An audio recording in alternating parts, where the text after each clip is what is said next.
Get the home field advantage every time with Fairfield by Marriott, official hotel partner of the NCAA. Whether you're a student athlete working toward your championship dreams or your team's biggest fan, Fairfield by Marriott has everything you need to get ready for game day. From comfortable guest rooms to complimentary hot breakfast, Fairfield is part of the Marriott Bonvoy portfolio of hotels and official hotel partner of the NCAA. Visit fairfield.marriott.com to book your next game day stay. Want to make a podcast? Spotify's got a platform that lets you make one super easily, then distribute it everywhere and even earn money, all in one place for free. It's called Spotify for Podcasters, and here's how it works. Spotify for Podcasters lets you record and edit podcasts right from your phone or computer, so no matter what your setup is like, you can start creating today. Then you can distribute your podcast to Spotify and everywhere else podcasts are heard. Video podcasts are also available on Spotify. With Spotify for Podcasters, you can earn money in a variety of ways, including ads and podcast subscriptions. And best of all, it's totally free with no catch. Ever since we discovered Spotify for Podcasters, we feel like having options like video podcasts and Q&A lets us be more creative on another level. I highly recommend you give it a try. Download the Spotify for Podcasters app or go to www.spotify.com/podcasters to get started. Welcome into The Verge, a show which covers the Baltimore Orioles minor leagues. The Verge is part of BSL Radio. Baltimore Sports and Life is dedicated to analysis and discussion on the Orioles, Baltimore Ravens, and the University of Maryland. The site has a team of writers providing coverage of those teams and houses live streaming content weekly. Join the conversations at the message board, like BSL on Facebook, and follow BSL on Twitter. Welcome to On the Verge. This is Zach Spedden, joined as always by Bob Phelan and Nick Stevens. And on tonight's show, we're going to welcome a special guest as Baltimore Sports and Life's Stephen Loftus joins the show to give an early preview of the 2021 MLB draft. We're going to introduce him in a few minutes, and before that, we're going to get into a quick discussion on some of the highlights and lowlights of the last week of Orioles baseball. But first, On the Verge is brought to you courtesy of Mercer Floor and Home Carpet One. Mercer is a third-generation family business. It was established in 1959 and is located on Main Street in beautiful, historic downtown Westminster, Maryland. For all of your flooring needs, think Mercer. So we're recording this on Wednesday night in what was supposed to have been the third game of the current series between the Orioles and Seattle Mariners, but that game was postponed due to wet conditions here in Baltimore, so the two teams will resume tomorrow afternoon. Kind of been an interesting week here. We did see the Orioles get their first win at home in the second game of a doubleheader on Tuesday, but we also saw a few struggles along the way. Dean Kramer not looking quite sharp in his second outing of the season. So we're going to get into some of that very quickly before we bring in Steven. So, Nick, I'll start with you. What are your highlights and lowlights since we were last on the air? I mean, I guess for me, two big highlights. I'll keep it positive here. We're talking MLB draft today, so let's keep the spirit up a little bit. Ryan Mountcastle, I think, is a positive so far. He's got a five-game hitting streak, 8 hits in his last 7 games. I didn't look again today before. Well, they got a doubleheader now on Tuesday, but I mean, Ryan Mountcastle had seen the 4th highest percentage of breaking balls in all of baseball going into yesterday's game. And because he wasn't hitting those pitches, and he's hitting those pitches now. He's up to like 300 batting average against breaking balls. I had a couple good hits the other day against Seattle. I think it's just the strikeouts are an issue for the whole team, Mountcastle especially. But I think with him, we're talking about baby steps here, one thing at a time, small improvements. And the other thing for me that stood out was Bruce Zimmerman. I mean, 2 good quality starts so far, both of them against Boston. Pretty much nearly identical stat lines in both those starts, but you really can't complain about what he's done so far. 6 innings in each start, 9 strikeouts, just 2 walks. He's going to get Seattle again tomorrow, I think. I don't know, game 1 or game 2. I didn't look before he hopped on, but hopefully he gets Seattle again tomorrow. So, he ranks 22nd. Looking at some of his numbers before he jumped on, he ranks 22nd in the majors right now in that called strike plus whiff rate, nearly 32%. He's 4th in the major leagues right now in first pitch strikes, so he's getting ahead early. He's feeling confident. He looks confident, and it's just nice to see him start off the year pretty strong. Yeah, that is definitely a positive, and especially with the Red Sox lineup that was just killing everyone after we swept them in the opening weekend. For him to be able to shut them down the way he did was pretty impressive. Them seeing him a second time, right back to back like that. So good call there. I'll say the positive for me is obviously Cedric Mullins. I mean, the guy is just looking like an all-star out there. He's in the top 5% in the league and weighted on base average. He's running balls down in the outfield. Other than that one to hit off the fence, it seemed like he played it a little poorly, but he's been excellent out there. He's walking more than I remember him ever walking. He's hitting left on left over 500 or around 500.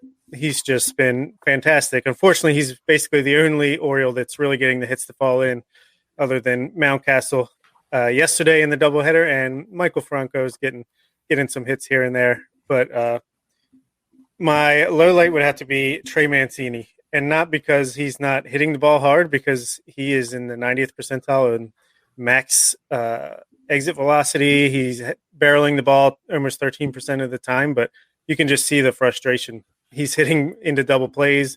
He's hitting balls hard, just right at people, and he is not taking kindly to that. So I feel bad for him.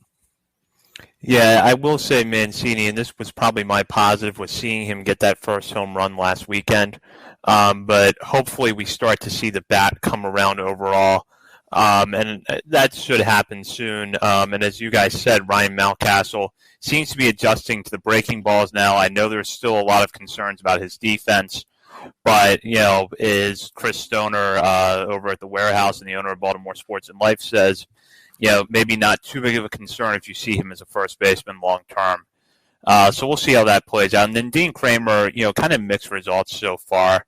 But I think the key for him, and we've talked about this a lot, is going to be getting those first pitch strikes. If he can start getting ahead in the count more, I think we're really going to see him turn a corner as the season goes on. Yeah, that's still non-existent for him in that last outing, which is it stinks because when he does get ahead, that curveball becomes a weapon, and he's so much fun to see. But he's falling behind 1-0, 2-0 to just about every hitter. It's tough to watch sometimes, but he'll figure it out. Yeah, I'm still pretty high on him overall. I mean, he's getting the strikeouts. He still has what look like above average pitches all around. So just got to throw them strikes, like you said. So on that note, I'll introduce our guest for this episode's for this edition of On the Verge. He is the resident draft expert at BaltimoreSportsAndLife.com. You can see some of his work on there previewing the 2021 MLB draft. He also previously worked as an analyst in baseball research and development for the Tampa Bay Rays. In addition to reading his articles on the site, you can also hear him as a co-host along with Chris Stoner and Matt Corey on The Warehouse, a fellow podcast here on Baltimore Sports and Life Radio Network. He is Dr. Stephen Loftus. Stephen, we're glad to have you back on. Thank you for joining us tonight. It's good to be here. It's good to really start talking about the draft. As you all know, this is my area, and so things are starting to heat up in that area. We're halfway through it all, and so I'm really looking forward to just talking about it with you all for the next, however long it takes. Well, we'll have a lot of discussion tonight, and I'm sure that between now and July, we're going to have you on the show again. But just to start off, how is the pandemic affecting the lead up to this year's draft in both college and high school levels? So I think it's going to be affecting the high school levels a bit more. I mean, we lost a lot of high-profile showcases, a lot of high-profile bats that weren't able to travel, and arms that weren't able to travel from, say, California for East Coast Pro and stuff like that. We lost the National High School Invitational, usually held in Cary in March. So, and even beyond that, just individual school districts, individual areas, not necessarily playing as extensive of a season. And high school players don't have the benefit that college guys have with data. I mean, college guys, even if we're not getting as many cross-conference matchups, early season tournaments, things like that, the data is still there for them. The pitch FX type of data, the exit velo data, all of that is still there, even if it's maybe, I don't want to say less reliable, but even if there isn't as much of it there for us to rely on.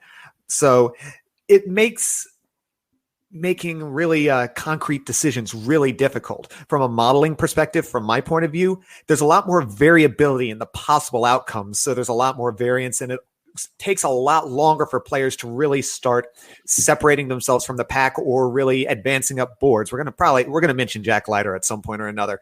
Right now, he's 9th on the model's output because he only has about 60 collegiate innings. And the way I model things, there's more trust, more reliance, the more collegiate innings you have. Usually by this point, he would have give or take 100, 110 innings. So by the time he gets to that point, he'll rocket up the boards. But right now he's going to seem a little bit lower because of how the pandemic has messed with like the inputs in my model. So you mentioned Jack Leiter. I mean, we're talking about specific players. Let's kind of start there with him and his teammate, Kumar Rocker. I think for the past year or so, Kumar Rocker has been regarded as the favorite to go 1-1 for a while now. But do you see that changing with the way Jack Leiter's throwing this year? And maybe is there someone else that might sneak in as a possible 1-1? But specifically, what are you seeing with Kumar Rocker and Jack Leiter right now and their prospects for 1-1? With the two of them, it's going to be a 1-1A situation.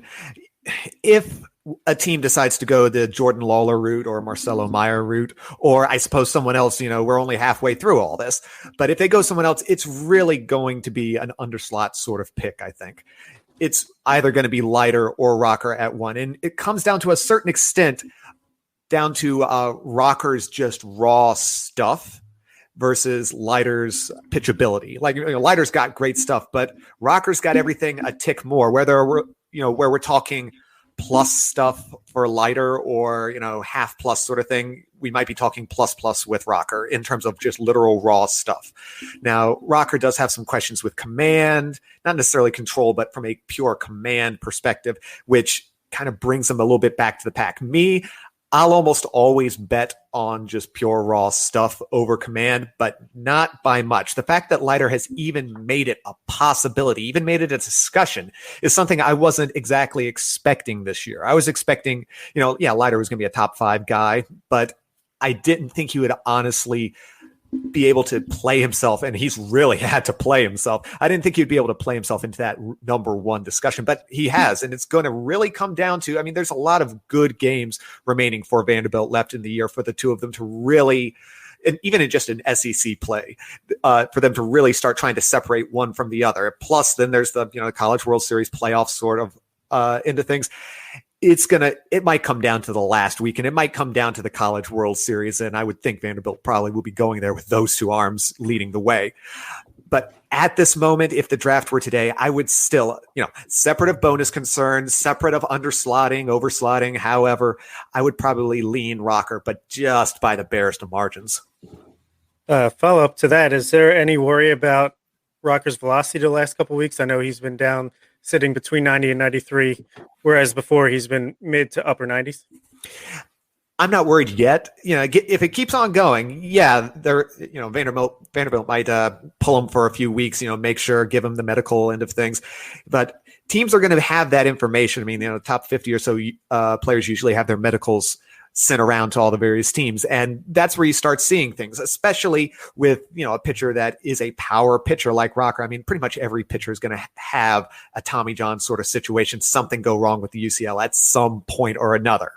So they're always going to check those medicals. It's going to be a very careful thing. I remember in 2017 with the Rays, we were looking at Drew Rasmussen, who had just in like maybe a month before the draft, come back from Tommy John. And there was a lot of discussion over those medicals. And if Rocker's velocity still kind of continues to be a little on the downside, comparatively speaking, he's coming from a pretty high place to begin with there. Sure, yeah. Teams are going to be on top of those medicals, searching through them, having the staff in there, and, they'll do their due diligence. At the moment, I'm not worried just yet, but that could be the thing that ticks Leiter over him at number 1. Yeah, so we know the big 4, the top 4 that seem like they're going to go right before the Orioles pick at 5, which is Lawler, Leiter, Rocker, and Mayer. But according to your model, who are some of the top 2 or 3 biggest risers to pay attention to now that we're getting into the heart of conference play? So this is a really interesting spot because so in my view, there is that top 4 tier, the 2 Vanderbilt guys and 2 high school shortstops. And that's what teams love. Big arms, high school shortstops with a lot of room to grow. After that, there's a lot of variations that the Orioles can go off of. And the thing is, a lot of them are routes that the Orioles haven't really pursued in the past. The last few years, we start thinking about, corner bats, especially corner outfield, a lot of power. Who cares about strikeouts to a certain extent? But that guy really isn't quite there. We'll probably talk about Sal Frelick a little bit, but He's cooled down a little bit in the last few weeks. There's a few worries there. The guys that have risen to the top for my model that are right there, that are within that sort of range where they could be considered at 5, are Henry Davis, catcher out of Louisville, who has just been on fire and has an incredible cannon for an arm. There are questions about his receiving ability, maybe a little bit, but with the way that baseball seems to be going, with the advent of the robot strike zone, as it were, framing might not be an issue, and catcher defense suddenly becomes about blocking and a cannon for an arm. And Davis has that, along with a bat that, no question, can play behind. It can play anywhere, but especially behind the plate. So he's one guy there. Gunnar Hoagland out of Mississippi. He's been the player who's improved his stock the most. I mean, he has rocketed up Baseball America's rankings up about 10 spots since the start of the year. In my model, he's added a full win, 10 runs worth of score. He's, where is he now? He's 7th in my model at this point. And he's striking out guys at an incredible rate and walking, he's matching Leiter basically in strikeout rate with about half the walks. I mean, we're working a 6-to-1 strikeout to walk ratio with Hoagland, and he's doing it against that SEC competition. So, but again, that's not a route the Orioles have really taken. Another guy that's been a big riser, really interesting to watch because he comes from a smaller conference, is Sam Bachman. And, I don't want to say he's come out of nowhere, but I mean, the huge jump that he's made. I mean, in my model, going from 49th to 17th, I mean, improving by 8-9 runs. That's hard to do in a mid-major sort of setting there, because you have to not only not only have to perform well, but honestly, you have to dominate that competition, because, I do all of my adjustments to bring back the kind of mid-conference high performers due to the, strength of schedule into things. But he's continued. After a certain point, you just got to respect the stuff, respect the stats, and Bachman has that. He might have a bit of a ceiling on him just due to that competition and due to that, kind of questions that are going to come with that. But I said Ohio. Joe Rock's from Ohio. He's another riser that's come out there. Bachman's from Miami of Ohio. But if Miami, Ohio can get into the NCAA tournament, can get into some postseason, and Bachman can really put up that same type of performance against some bigger conferences, that could open a lot of eyes. That could really push him into that next level and into an interesting spot. So there's tons of other risers, but those three are three that are really interesting around that number 5 spot, depending on how the Orioles really want to attack this. And again, there's just so many routes that they could go, because the traditional kind of guy that it seems like they've particularly focused on this year isn't really there, or in Frelick's case, my model has a few questions about his numbers and his ability to stick in a few places. So it'll be interesting to see what happens. So the one thing I think that is kind of coming together as a consensus a little bit seems to be that in some order the top 4 prospects are Rocker, Leiter, Lawler, and Mayer. Is there any chance that Jordan Lawler or Marcelo Mayer fall to the number 5 spot for the Orioles? There's a chance. If the draft were today, I'd give it maybe about like a 33-40% chance. If they fall, it's probably going to be for similar sort of reasons that the Orioles might pass on them, the whole underslot question. Because if they fall to 5, they're not going to take a discount. They're just not. And so that would require Elias and them to pay up, possibly overslot for the Orioles, which has not been a route that they've traditionally gone. Now, there's lots of discussions, lots of thoughts about if Elias and Majal are really going to go that overslot route, or would even consider it, just based on past history, both with the Orioles and the Astros. But in general, Elias and Majal I have confidence that they will make the quote unquote right pick. If they'll right pick based on what their model says, what they think they can build later on, what they can put together later in the draft. If the right pick is to overslot, they'll go overslot. If the right pick is to take a pitcher, probably more likely a collegiate pitcher. High school pitchers are just incredibly risky, and pretty much any model is going to really knock them back. But if it's a pitcher, they'll take a pitcher. I trust them to make the right pick. And so, again, there's a chance that Lawler and Mayer, one or the other, falls to the Orioles. If it's Lawler, I think there's a higher chance that they would actually take a shot at that. But even if they do fall, it's going to be a real tough question. I mean, for me, my model has both Lawler and Mayer as the number 1 and 2. The model loves high school shortstops, especially high school shortstops who can hit, which is the book, especially on Lawler, and assuming they can stick at shortstop. And they both have the tools, no question, to stick at shortstop. Right now, the model likes Mayer just a tick more, but honestly, there's enough variability that you could go either one, and the model would be fine with that sort of thing. Just one quick follow-up question to that is, would the fact that they're high school prospects maybe make the Orioles pause because that timeline for contention could conceivably be within the next 2 years? I've thought about that. That's something that I brought up actually last week on the Warehouse, where the high school shortstop or any high school pick is probably on a different timeline. And that's a valid question, but I don't think it would really drive them away. It would have to be literally the third or fourth tiebreaker, basically, for them to push that away. Because you could also look at the same sort of thing. If the Orioles start contending in the window at the next, 3 years, maybe, hopefully, cross fingers, then Lawler or Mayer could be the type of guy that continues that window as they're having to make harder decisions on free agency, on guys that, started out in that contending window, but now are moving on or getting too expensive or things like that. So there are multiple different ways that you can go on it. I don't think it would drive them away necessarily unless they were just really picking nits at that point. Is a guy like Brady House in the same stratosphere as those two, or is he a step below? Step below, but the high school shortstops, the top of the high school shortstops this year is incredibly strong. I mean, there's 5 projected in the first round between Lawler and Mayer, right at the top, Brady House and Khalil Watson. So there's, I was, taking a look at videos on YouTube today, just looking over the guys in preparation for today's podcast. And Khalil Wilson has just incredibly fast hands, incredible bat speed, and he hit just an absolute monster of a home run, turning on an inside pitch from the left side, just pulling it out to right field. Beautiful swing, and he generated an incredible amount of pop. I mean, did I say Wilson or Watson? All these names are starting to run together. I think it's Khalil Watson.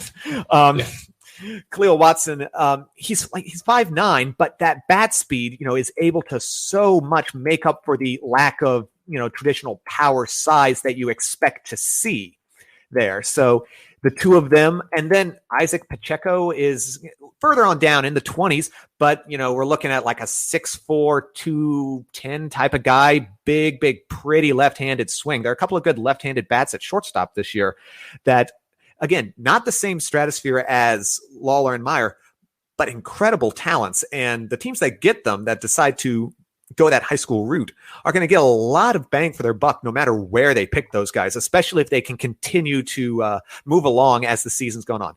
Brady House, there are going to be some questions because it's, of all of those guys, he's the one that there's the question if he'll stay at short. There's a little bit more thought that he's going to move off it to third, but I mean, he comes with possible future 70 power. So, who can complain about that if he does move off short? I mean, that'll play at third. That'll absolutely play at third.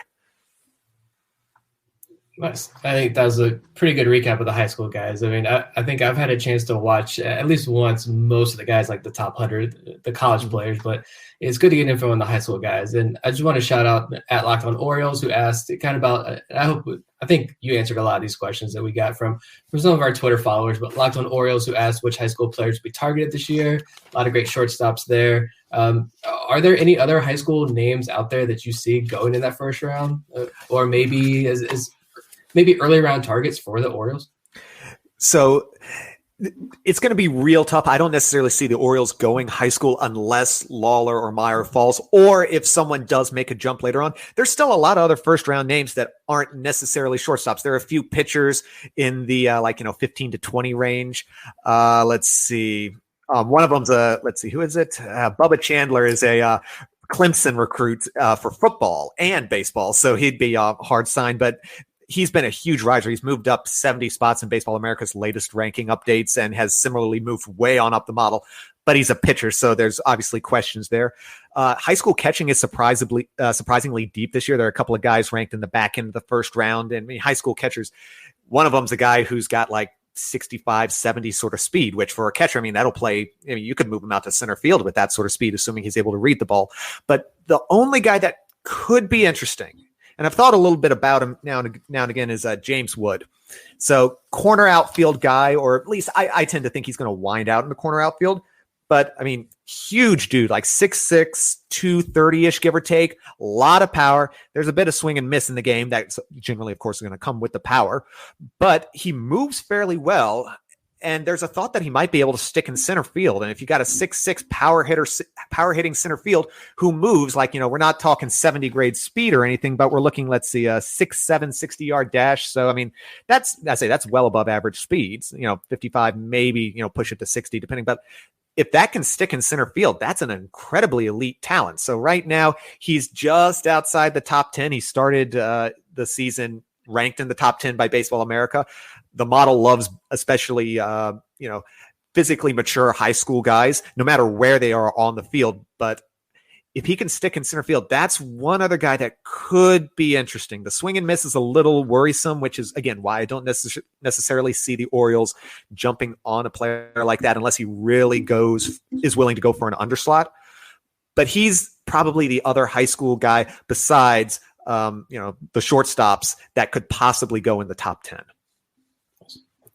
So let's switch gears to the college level, and let's talk about Sal Frelick. I think he's a guy that I've been hearing a lot more of, maybe just in preparation for the show. I've been noticing the name more, but he seems to be a guy. I know MLB Pipeline talked about him a lot recently, saying, because of a lot of the college bats seem to be not producing as well, maybe so far this year, but Frelick did have that hot start. So maybe you see him rise up the draft boards a little bit. Is Sal Frelick a guy, outfielder out of Boston College, for anyone that may not know? Is he a guy that the Orioles would look at as far as like saving a little bit of money there, or is he going to cost about, that bonus slot money? Is this a guy that the Orioles should target with the number 5 pick? I would give him a look. I would absolutely give him a look. He might have played himself out of assuming the Orioles want to go that underslot route. Like if they're willing to pay slot, I think it'd be fine. But if they're trying to go under, really save money, he might have played himself out of that. Like he's moved up to 6 in Baseball America. My model's not as high on him because he's cooled down. So literally in the last 2 weeks, he's gone like 6 for 29 with only a single extra base hit. And that's not going to look good. Like that doesn't play particularly. And that's really reined him in. I mean, heck, 1 week ago, I'm pretty sure I had him. So right now the model has him 24th. A week ago when I did the first update of the model since the preseason, I think I had him about 16th. So just that 2 week span really knocked him back a lot. But a lot can change, obviously, in a 2 week span. If he's able to get back up there, he's a guy that I'd consider. I mean, he's most likely going to stick in center field. He's got more power than his size would necessarily. Again, he's 5'9", 180-ish, give or take. And he's got a lot more power than you would necessarily expect. He's got some speed. He's got a little bit of pop. He can definitely play in center field. Again, up the middle, if you can get a little bit of pop, some power, and decent defense in center field, sure, that's absolutely a top 10 sort of pick and a type of guy that the Orioles can absolutely work with, especially given the many options. But again, with those many options, if there isn't a standout player, if the Orioles don't see a standout player, go for the guy that will, provide you the most amount of cost benefit sort of thing. The guy that can give you that same sort of level of expected production, but, take 800,000, $1 million less necessarily. And I'm not sure if Frelick's going to be that guy, especially if he continues to produce. Yes. And he's making, I was looking at some of his numbers earlier today too, and 49 walks to just 37 strikeouts and 84 career games is pretty impressive. I like that. That would be a switch for the Orioles. Agreed. Yeah. Yeah, that would look good in our lineup right about now. Amen. We talk a lot about Elias being a big fan of up the middle college bats from major conferences. Is there enough sample size to really get a read on this front office's draft strategy? So it's really interesting from the perspective of up the middle major conference bat. There certainly is enough sample size because frankly, everyone loves that. Everyone loves the up the middle guy because of the defensive spectrum. If you got the guy that can play shortstop, he can move to second base, third base as need be, assuming that, the bat plays. Center field, if the bat is good enough, but they really can't stick it in center field, move them to the corners as long as the bat can play. And, major conferences, of course, that's where you're going to see the best collection of talent. Those guys are going to go to the Cape. They're going to go to the Northwoods League. They're going to go to those major summer leagues, and they're going to see that elite competition. So there is a certain level of trust there with those big conference bats. So yeah, there's enough sample size for that. What there isn't enough sample size really to see at this point is deviations from that. Because again, everyone loves that sort of end of things. Over the years, Cleveland has been known to love young guys. They are a model driven team. They do an excellent job with it for the most part, but one of the key things that people have noticed is young guys. Well, everyone's on that same sort of track, but Cleveland takes it to an even more extent. Orioles, same sort of thing. They like young guys. They like major conference power bats. Everyone does, but we don't have enough information to really see where the deviations are. The closest really to it is their lack of worry about strikeouts, I guess you could say. They lean power. I would say they tend to lean power over hit. And again, up to a certain extent, don't worry about the strikeouts. So that's the only sample size that we really have some indication on. And it not only extends to college, but I think it extends to high school too. If you look at Kobe Mayo from last year, big power, not as advanced of a hit tool, and probably will strike out a fair bit, but they're not concerned about that. Makes a lot of sense. We also had a question from Twitter from @PDubs80 who said, based on Elias and Sig's draft history and reliance on their own draft model, which players in the draft best fit the model darling, quote unquote, moniker that would be likely picks at number 5 if available, and even throughout the top few rounds? And he does note that the O's have 4 of the top 76 picks. Okay, so generally speaking, again, it seems like the Orioles, power over hit, strikeouts, not a big worry. Ideally, up the middle. And if it's college, major conference bats. So, from my perspective, like in my model's case, I like similar sort of things, physically mature high school guys. So you think guys like, James Wood, like Brady House. You like young players like, Judd Fabian's a big name that's been mocked to the Orioles several times. If he was having a better year, I would be pretty heavily in on him as the Orioles pick. Not necessarily because I'm as big on him, but because I think that matches the Orioles profile. But Judd Fabian's, let's see, on draft day, he's going to be still 20 and about 10 months, give or take. He's not going to turn 21 until around August, I want to say. And again, power performance is another big one. So this is one guy that I know, in the questions that y'all sent me to kind of prep, Colton Cowser is one of those big power performers, both in terms of, from a batter's perspective, power in terms of ISO, and then pitchers, what we see, high strikeout type of guys. So Colton Cowser, Luca Tresh, again, I've mentioned a lot of catchers. It's a decent year for catchers, kind of surprisingly, but Colton Cowser, Luca Tresh, Wes Clark, all of those are big bats, but really, kind of pick by pick per se, round one, everyone's on the table. Davis, Cowser, all the college pitching, Brady, everyone's on the table on that one at this point, because there isn't, honestly, because Judd Fabian has kind of fallen back a little bit. Cowser's kind of the closest one to fitting that profile, but there are going to be some questions again about that sort of mid-major sort of competition. Round 2, last few years, it's been an infielder, someone on the dirt, middle infielder.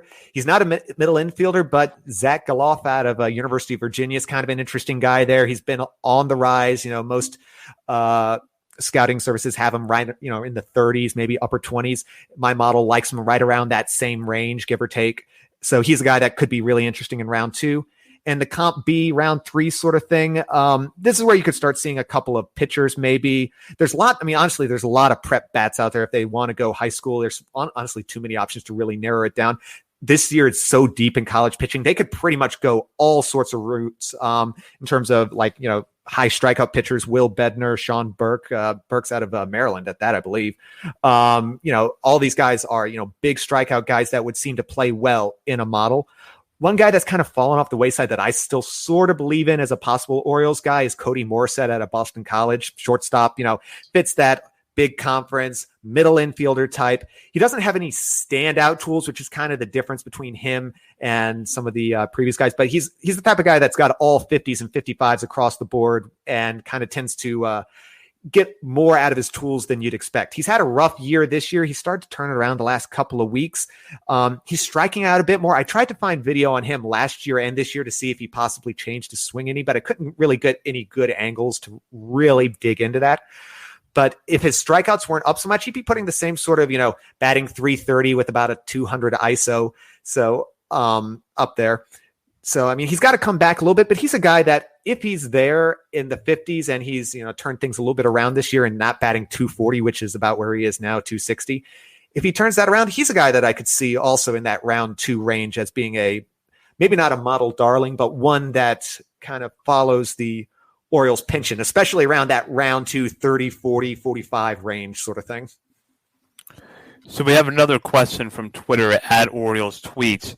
Do you think Elias and Sieg employ a similar draft philosophy with the O's as they did with the Astros? And then at Orioles Tweets goes on to elaborate, my impression is they were burned so badly by Appel and Aiken and had such success with Bregman and Correa that I have a hard time seeing them pick a pitcher with a high draft pick. So what are your thoughts there? Do you think that that's something to be said for that? To a certain extent. I think I agree that it's probably less likely that they would pick a pitcher with a high pick, but I don't really think it has anything or as much necessarily to do with being burned by Appel and Aiken. So really trying in some ways, I sometimes think we look at the Astros too much to try to glean too much information on Elias and Majal's past. I mean, it's kind of like, because every ownership situation is different. It would be like with the current Houston GM, James Click, my former boss down with the Rays, trying to understand what he's going to do there based on his time in Tampa Bay. The ownership situation there is different.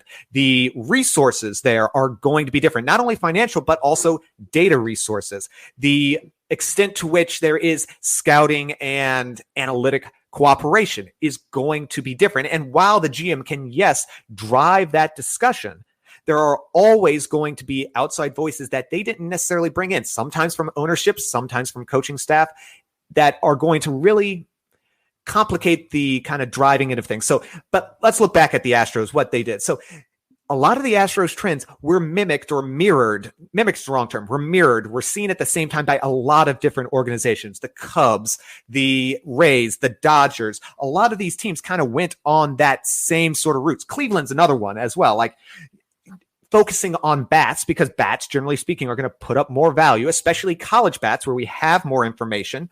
Up the middle, downplaying,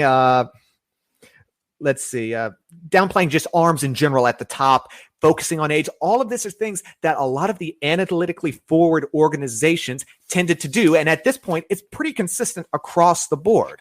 So again, I don't necessarily think that looking at Houston specifically is going to give us too much information. Like the thing that the Astros were kind of more ahead of the curve on, or ahead of the mindset on, was the whole idea of the underslot and using that and pushing that down, pushing that money down the line to spreading it out. But every organization is now in on that. So again, I think we look a little bit too much at the Astros and really should look a bit more at overall baseball trends as a whole, especially among the more analytically forward organizations. But again, I said this earlier, I trust Elias to make the right pick. 2 years ago, when Adley Rutschman was up there at the top, they didn't mess around with that. They didn't think about underslotting. They took the best player. So if Rocker or Leiter, for some reason, didn't have arm trouble, say Rocker's velocity comes back, continues to put up numbers, if Leiter continues to put up numbers and they fall to 5, there's going to be a lot of discussion there, because at that point, there is less idea, pitcher value is a harder thing to quantify, a less consistent thing. Rocker and Leiter are still going to want big money in that sort of way. So the discussion really gets interesting there, whether you then go for an underslot, spread the money around, or do you go for the best player available, like that mindset usually is. But it's not going to be because Carlos Correa turned out well in Houston, or because Appel and Aiken fell apart. It's going to be because it's ultimately the quote unquote right pick based on overarching overall trends that pretty much the majority of analytically forward teams will be working off of. So there is some of that, look at the Astros, but in doing so, I think we're focusing too much. Look on baseball as a whole. So again, it's not, we can get some information there, but again, I just trust them to make the right pick, whether that's an overslot, an underslot, pitcher, or taking Henry Davis as catcher, even if we have Adley Rutschman, the best catcher that we've seen best young catcher that we've seen in a long, long time. If that's the right pick, they'll do it. So that pretty much answers Jason's question here. Will the Orioles draft the best available guy or just draft for need? And I think they're going to draft the best available guy. Best available with the note that cost considerations come into play. I don't think they're going to be drafting for need. But you don't do that in baseball. You don't draft for need because even the best players are 3 years down the line and who knows what you're going to need in 3 years. But yeah, much closer to the best player available. So I wanted to talk about Gunnar Hoagland for a minute because he was someone you mentioned early in the show as someone as a riser. You talked about him last week on BaltimoreSportsAndLife.com. If I'm thinking that this is the year the Orioles buck the recent trend under Mike Elias and they take a pitcher with that first pick, is Hoagland a guy I should be looking at? Absolutely. He brings so much that you really want to see. He's got a starting pitcher's frame. We're looking 6'4", 220. That type of body can stick up to all of the, the starter workload. Even maybe, there's the whole old school starter workload, and who knows what starters are going to look like or what Major League Baseball is going to rule and legislate. I mean, I don't know if you all saw recently the whole idea of possibly the double hook, the whole thing of when you pull your starting pitcher, you lose the DH, and that could maybe mess with how teams value starting pitchers. But Hoagland can stand up to a starter's workload in today's baseball, and I think, down the line as well. Now, as he brings up the stats, he strikes out guys. He's striking around 40% of guys, walks a little under 10%. So he's putting up a great strikeout to walk ratio. He's even seen a slight tick up in velocity this year. Before the year, they were talking topping out at 93. Most of the guns that I've seen him at, or not topping out, working at 93, topping out at 95, 96. Most of the guns I've seen him this year have him, working around 94, 95, topping out still again 96. I think I've seen 97 once, give or take. He's got a 55 slider, but really he gets a lot of strikeouts, a lot of swing and miss off of his fastball, which is pretty impressive considering it's not like 100-mile-an-hour thing. It's got good movement, good ride. It has all that you'd want to see out of a starter's fastball. He complements it well with that slider. He'd fit in well in the system, no question. From a player development perspective, because any pitcher, especially pitchers, in my opinion, come in needing a lot of care from the player development point of view. So from player development, if we can add a little bit more velo consistently, you've seen a tick up again, 93, 94, 95 is most of his working stuff. If that could become more consistent, that'd be great. Tighten up the slider just a bit, and really key one is developing a changeup, not to be an out pitch or anything like that, but be a legitimate third offering to make batters respect the fastball even more than they already do. So he's a guy that could absolutely fit in the system. And he's a guy that, assuming he's willing to go for the right price, could be a good guy for the Orioles to really kind of focus in on, assuming they're willing to admittedly take on the risk of the lower production that pitchers generically have and the extra injury risk that is just ever present with pitchers. So we'll go from SEC pitcher to mid-major bat. And let's talk about Colton Cowser. You mentioned him earlier. Looking at some of his numbers now, for people who may not know, Sam Houston State outfielder. Right now he's hitting .351, 12 home runs. Again, more walks and strikeouts. Love to see that. 24 walks, 23 strikeouts. But a 6'3" lefty out of the Southland Conference. I know it's not a baseball powerhouse. So those numbers, take them with a little bit of a grain of salt there. The more I read about Cowser, I see a lot of, maybe he doesn't really have that line, or he has more of a line drive swing instead of a home run swing. And maybe he probably doesn't stick at center field, or you probably have to move him off the position there. The arm may not be as good based on some of the things that I've seen. I haven't watched him play. I think he's the top prospect I have not watched anything on yet. So that's just all reading what I see from other people who are less smarter than me. But he's the guy that I'm most fascinated with at this point, maybe because I haven't seen him. I guess what are your general thoughts on Cowser as being a possible option within that top 5, top 6 range? 5 would be tough, and not because he doesn't necessarily have the talent. I mean, he's got enough speed. I think he can cover center field. I think, I don't think he'd be a Gold Glove guy, or even necessarily an incredibly above average, but I think he could turn in an average center field. He has decent enough roots from all the reports and enough speed to make it work.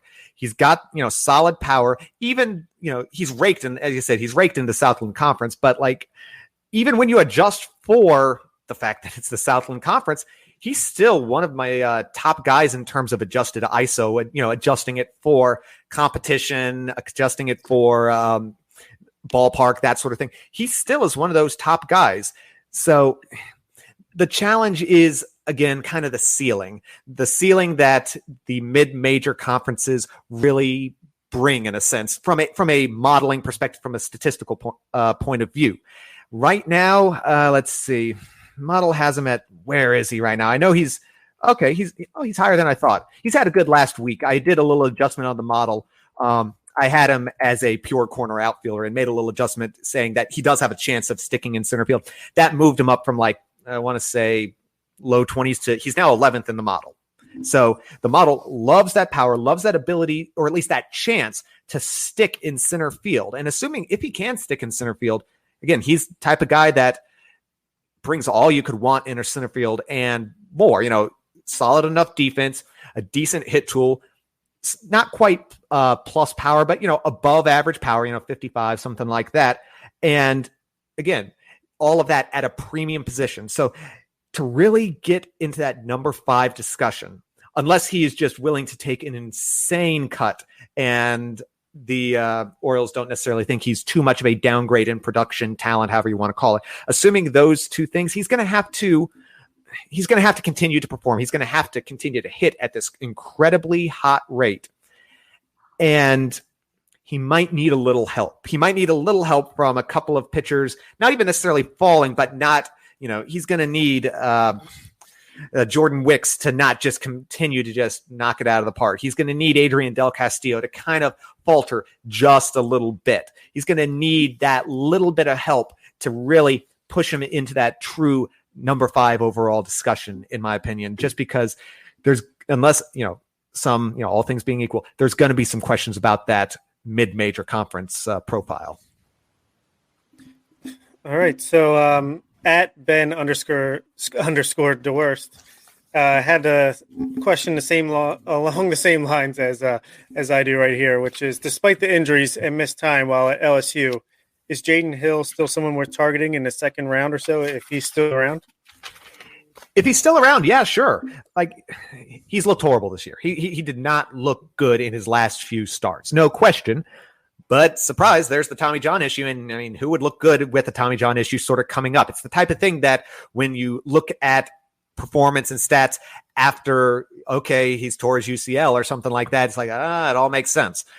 He's absolutely a guy that, if he was available in that second round pick, absolutely start paying attention to him right there if he was willing to sign. He's the type of guy that, he had top 5 stuff. He was a top 5 overall ranked guy coming into the year. And had he continued at this pace, he would, maybe not be at the same tier as, continue at the pace that his stuff at least suggests. Maybe not in the same tier as Rocker and Leiter, but right there. And so asking him to take number 40 money is a tough ask when he absolutely could recover, come back, and regain his status at that top 10 pick. Because, I mean, he might, some people think he has the best, pure stuff in the draft. And, yes, there were concerns. He, went into the bullpen last year. There's question about, can he handle the workload, especially now after the Tommy John into things. But he's got a starter's build. He's got plus secondaries. He's got everything you'd want from a front line, top one, number 2 starter. And getting him to take a discount at number 40 might be really tough. I don't tend to think he's going to make it there. I tend to think someone will take a shot at him in the first round, late first round, somewhere in the 20s, because the stuff, the talent would be hard to overlook, even with the questions that come with it. So I don't think he's there, but if he's there at 40 and he's shown, because teams talk to players. Teams have an idea of what players are asking when they make that pick. If he shows any indication to just wanting to get signed by a major league organization, getting that process started, getting on, a good medical staff to help with the rehab, help redevelop all that, and he's willing to take that pay cut and he's there in that second round pick, Orioles should absolutely look at him. No question, full stop. So let me follow up real quick on Jaden Hill.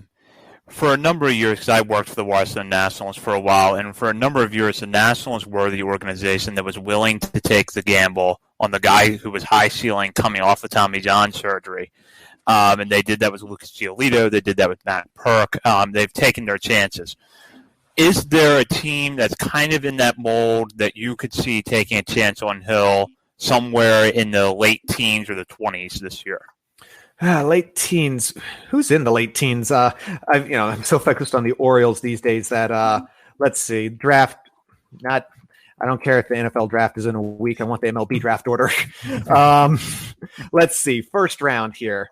Late teens. We've got Blue Jays, Marlins, maybe. That might be interesting. The Marlins might be interesting. Blue Jays. I could see the Yankees. I could really see the Yankees taking that shot. Just from the high upside ceiling point of view, the Yankees are sticking in my mind on that one. That, I say, as much as I hate to say it, that seems like an organization that would be willing to take that risk, because we've seen so many pitchers be able to come back from Tommy John. Maybe it's a little bit, maybe their stuff's back a little bit. Maybe Jordan Hill isn't all plus secondaries. Maybe he's down to a plus and an above average. But still, as long as he can keep the velocity and, we've seen pitchers, do fine regaining velocity. Assuming that, he could absolutely come back and be fine. So, yeah, I think the Yankees might be one of those organizations that could take that shot in that teen sort of range, assuming he's willing to take the pay cut, which I would question. Like, he has so much stuff in and I think he can come back next year and really establish himself as a top 10 pick if he does come back. Yeah, Yankees or Dodgers will take him. He'll get completely healthy and be an ace. Exactly. I just want to hear what the Ben McDonald broadcast after the Orioles do take Jaden Hill. Oh, yeah, he'd be psyched. That'd be fun. Excited. So, yeah, let's talk about Baseball America's latest mock draft. They had the Orioles taking Miami's Adrian Del Castillo, a catcher. You highlighted Louisville's Henry Davis in your recent article at BaltimoreSportsAndLife.com. I like the on-base ability of Del Castillo. I like the bat, the defensive versatility. It's easy to fall in love with Davis's bat when you watch him play. But I think just for Orioles fans who see catcher next to a potential pick, and maybe especially as we get closer to draft time, if Del Castillo is still being mocked there, if Davis is mocked there, Luca Tresh might be mocked there, what would you say to Orioles fans who raise their hand and say, excuse me, we do have Adley Rutschman? What are these guys going to bring to the organization, and why would the Orioles target a guy like this in the first round? I mean, sometimes you just got to take the best player. You really do, just with how much uncertainty there is in baseball, and catcher especially. Other than pitchers, catchers are going to be just the toughest to project how they're going to do. They sometimes take longer to develop. Even highly rated prospects, they get to the majors, takes a few years for them to really get their feet under them. Now, again, Rutschman's possibly the best catcher we've seen in a dozen years, if not longer. But catcher, I've heard so many times referred to as by writers, or maybe this is back in the day, or referred to as the Dorian Gray position. Like, you look 20, but inside you're 150 sort of thing. Like, you age so fast. Maybe that's going to change somehow with the new rules about how the strike zone is developed. Maybe they decide to mess with the catcher's box somehow in some way of, I don't know how it would necessarily, increase offense, but they're really looking at anything these days. So maybe they mess with that somehow. And I mean, at some point you need depth, and you just can't turn away from the talent that is there. Like, this is baseball. You don't draft for need. You draft for talent. You draft for what you think you can develop. And if you think Davis's bat is special enough to play at other places other than catcher, you draft it. If you think Del Castillo, from an on-base perspective, is going to be a lineup asset, and he comes at the right price, you take a shot at it. And again, I trust Elias to make the right pick, and it could be that right pick is a catcher. It's a good answer. Do we hold out any hope that Jordan Wicks with his changeup, or Sam Bachman with his high-quality stuff and 100-mile-an-hour fastball, make it out of the first round? No. I would love it. I would love to see it. Something would have to go wrong. And at that point, then you'd have to start questioning, why did things go wrong? Like, again, the whole second half of them would just have to go horrible. Like, they're both right now, possibly top 10 picks. Maybe you draft them at 5 and an underslide if you want to go that route, but they're both impressive pitchers. They both have things that I love a pitcher with a good changeup, especially a lefty with a good changeup. And so, Jordan Wicks is a guy that I wouldn't mind at 5 necessarily, assuming that you're going for that cost savings route, but no way they make it again, unless something goes horribly wrong, in which case you have to start maybe asking why. No chance they make it to the second round. All right, as a follow-up, who are some of the smaller school pitchers out there that we could pay attention to, seeing as so far, when Elias does go with pitching, he seems to dig deep a little bit, as in Griffin McElhardy in 2019. Okay, so this is actually a decent year for small school pitching, and small school is kind of hard to define these days. Sometimes it feels like small school is anything outside of the SEC and ACC at times. But so there are a couple of UC Santa Barbara guys that interest me. So let's see, Michael McCreevy is kind of, again, I don't know how much you consider UC Santa Barbara, small school. They've had their successes, but let's say out of the traditional Southeast Power Conference track. And especially, on the East Coast, or at least I'm on the East Coast here, you might not see as much Big West baseball. So, Michael McCreevy ranked in the 50s, give or take, and his model score is much higher than that. Rodney Boone, his teammate, I want to say Baseball America has him in like the 220s. My model score has him around like 85th. And the reason why he's a performer, he's a college performer that he kind of falls into the crafty lefty, not a big fastball, not big stuff, but a lot of pitchability there. And that works well in college. And it's the type of thing that I could see the player development staff for the Orioles really kind of building on. Let's see who else we got in the kind of small school. Matt Mikulski out of Fordham, lefty. I have a thing for left-handed pitchers. I don't know why. It just really interests me. I could never hit him when I was young, so that might be part of it. But he's got a 4-pitch arsenal. Curveball, flashes, plus, and he's got an ERA sub-1 and striking out 16.3 per 9, like 48% strikeout rate. Fordham's no big shakes or anything like that. But eventually, at some point, you just got to look at the stuff, look at the numbers, and just say, you just got to respect that. So he's a guy that could be kind of interesting. He's been moving up Baseball America's boards. I want to say, let's see. He's moved up he's 125th on Baseball America. He's moved up 50 spots. If he keeps on going, he could be an interesting guy possibly at like round 3 sort of range if the Orioles want to go that route. So go ahead, Bob. Oh, no. I was just saying that was good information. So I know that we've got a good bit of time left between now and the draft, but so far, to this point, whose draft stock would you say has risen the most, and whose has taken the sharpest dive this spring? So risen the most, I think it's got to be Luca Tresh, catcher, North Carolina State. Last year, NC State had Patrick Bailey behind the plate, draft pick, all that sort of deal. And so Tresh gets behind the plate. And Tresh had been mostly functioning kind of as a DH, occasionally catching. And his bat had played at DH fine. And he then comes in and just gets an incredibly hot start to the year, just absolutely raking in the non-conference schedule. He's done all right at catching, and he's got a few pass balls that are a little concerning, catching about a third of base stealers. Henry Davis is catching half the base stealers, so it's kind of a high bar, but still like a third base, right? That's good enough. And he's continued to hit, but he's slowed down a little bit once NC State hit conference play. So that's a little concerning. But going from he's a bat, but can he catch, rank him, like 125th overall sort of thing. He's now a top 25 guy. He's a first round sort of talent, possibly.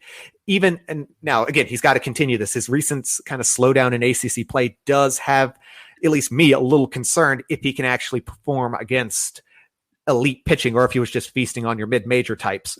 So he's got to continue to perform if he wants to stay in that first round range, but no one's jumped up more than him, no question. Fallen off, so I'm going to stay in the ACC here. So Alex Benelis, Louisville, third baseman.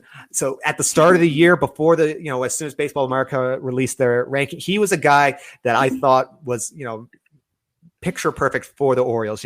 Infield guy, maybe he's got to move to first base, but there was enough hope that he could stick at third that, you take that shot. Major conference, big bat, some strikeouts, but again, Orioles aren't necessarily concerned about that. He seemed to be the tailor-made guy. He was at the time ranked like 9th overall. And so with the Orioles at 5, he seemed like a perfect guy if he stayed in that, 9, 10 range to be the underslot guy that the Orioles would focus on with a power, conference bat, even if it wasn't up the middle. But he's fallen off. Like, he just hasn't really performed well. Like, he's still got a 260 ISO. He is still hitting with power, but it comes with a 231 batting average. And that's just too much of a question mark, especially with, Orioles might not care about strikeouts. I do. And, when you're striking out 22% in college and batting, 231, it's just too much of an ask for me personally, especially when he's walking at like a 9% rate. If he was walking around 15%, I would care less, but there's enough questions with everything else. He's gone from a top 10 guy to maybe he slips into the first round at the back end, and he's got to perform. He's got to finish the season strong to really be able to stay there, because he doesn't have that premium position defensive placement that would possibly paper over some of those problems. Yeah, he was my prediction preseason for the Orioles to take, but maybe we get him in the second round now. Yeah, I mean, I'd be fine with him in the second round. Like, maybe it's the type of thing, player development is a wonderful thing. The draft is just one. It's a large piece of the puzzle, but it's just one piece of the puzzle. Player development can do wonders with players, and maybe player development could, get with him. Maybe there's a change to his swing that they can make. I haven't dug too much into his, comparison side by side last year, this year, or last year is a bad example because he had an injury. So freshman year when he was only batting like 280, 290, something like that. Not incredible, but 280 and 300 ISO, that'll play. 230 and a 260 ISO, that's a bit tougher. So again, I haven't had a chance to really look side by side, but maybe there's an adjustment that he could make that player development could work with him on. Again, I'd be fine with him in second round if he falls that far, assuming, again, things don't just crash and burn. So we got another question coming in here. This would be separate discussion, but Jason has an interesting question here, which is, internationally speaking, any names on the Orioles' radar now? That Nick, one I'm not sure about. That's out of my realm. Nick, didn't Baseball America tweet something about we were in on a couple guys that were in the top 30 or so? Yeah, I know they had that one piece recently looking at the early top 20. I don't think they had their list. That was something Ben Badler put out. I don't think that was something that was talent. I think he followed up with a tweet that said, this isn't the talent ranking, but this is kind of how sort of is. It's based on who they were projecting to get the most money next year, and the Orioles are connected to a guy who's 15-16 right now. I don't know his name off the top of my head. But I just did a little Googling on that one. So they just released their 2021-2022 rankings about a little over a month ago. One guy that the only time the Orioles get mentioned on these in this big board is a guy named Braylon Tavera out of the Dominican, outfielder, 16-year-old, 6'2", 180, center fielder. Wow, 6'4", 6'4", 60-yard dash. So that's some plus speed there. Wow, come on down.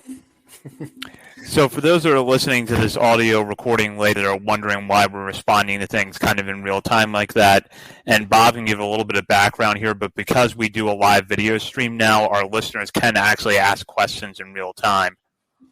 Yeah, I mean, every Wednesday around 6:30 most of the time, we will go live on YouTube, Facebook, and Twitter. So if you see us on there, hop on, ask the question, and there's a very good chance we're going to answer it. Yeah, and I think Steven set an On the Verge record tonight for not just the number of guest appearances, we're now at 3, but then for listener questions. Fan interactions. They're showing up for Steve. Hey, I'll take it. I love answering. I love talking about this stuff. I mean, I'll be honest, like before I started working with the Rays, I paid attention to the draft a little bit, but it wasn't really an area of focus. At this point, it's my area of baseball that I love digging into trying to find this sort of stuff. I'm a statistics professor in my day job. Once the semester ends in about 3 weeks. So right now, the only players that I got model scores for right now are in Baseball America's top 300.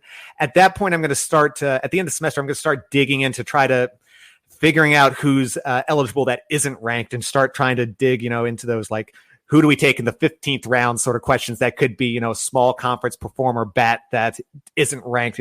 I love digging through this stuff, and I find it absolutely fascinating. It's one of those areas that have, I don't want to say we haven't figured out any part of baseball, but there's been so much focus on hitting, on pitching, especially recently, the research in like seam shifted wake, or, all that sort of stuff that's come out in the last year. But the draft is still so much of a question mark. Once they kind of dig in that, then we have to get into figuring out international end of things, which, who knows on that one. But I love talking about this stuff. Seriously, bring on the questions by all means. It's disappointing too. I don't know what your opinion is about this going from 40 rounds to 20 rounds now, and it seems like we're going to be stuck at 20 rounds at the most moving forward. And I think it's kind of disappointing because I went to JMU, so small school, right, but they've produced some draft picks recently, and it stings for kids like that, and those guys like you seem to be most interested in. That I also enjoy finding those diamonds in the roughs. Like, how many of those guys are we going to miss out on now? And it's I don't know. Yeah, I don't think we're going to be stuck at 20. Because you figure 20 new players a year, that is just a little shy of, assuming you drafted entirely for putting together a team, that is one minor league team. So even if they do, even with the proposed cutting down of the minor league systems, all that sort of thing, I think they're going to still up. I don't think we're going to get back to 40. I really don't.